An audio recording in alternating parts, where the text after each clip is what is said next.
आज की हमारी कविता एक राजा पर आधारित है।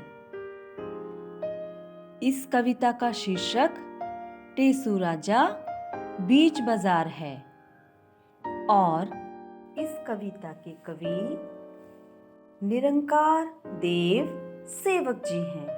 तो चलिए कविता की शुरुआत करते हैं। टेसू राजा बीच बाजार, टेसू राजा बीच बाजार, खड़े हुए ले रहे अनार, अज खड़े हुए ले रहे अनार। इस अनार में कितने दाने, जितने हो कंबल में खाने, कितने हैं कंबल में खाने, कितने हैं कंबल में खाने। भेड़ भला क्यों लगी बताने, भेड़ भला क्यों लगी बताने।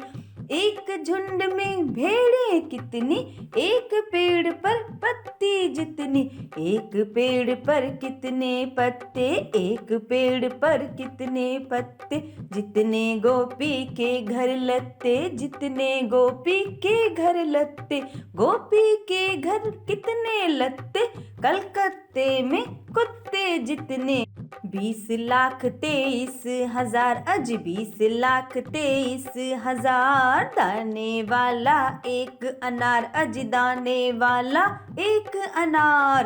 टेसू राजा कहे पुकार, अज टेसू राजा कहे पुकार, लाओ मुझको दे दो चार, लाओ मुझको दे दो चार।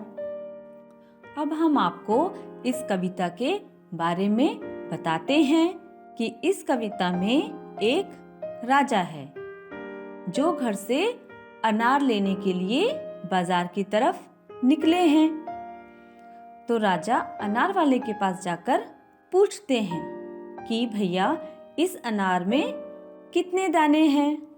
तो अनार वाले भैया बहुत ही सरल स्वभाव से उत्तर देते हैं कि जितने कंबल में खाने हैं। तो फिर राजा फिर से प्रश्न करते हैं कि कंबल में कितने खाने हैं। तो अनार वाले भैया जवाब देते हैं कि भेड़ आपको क्यों बताने लगी कि कंबल में कितने खाने हैं। फिर राजा फिर से प्रश्न पूछते हैं कि एक झुंड में कितनी भेड़ें होती हैं।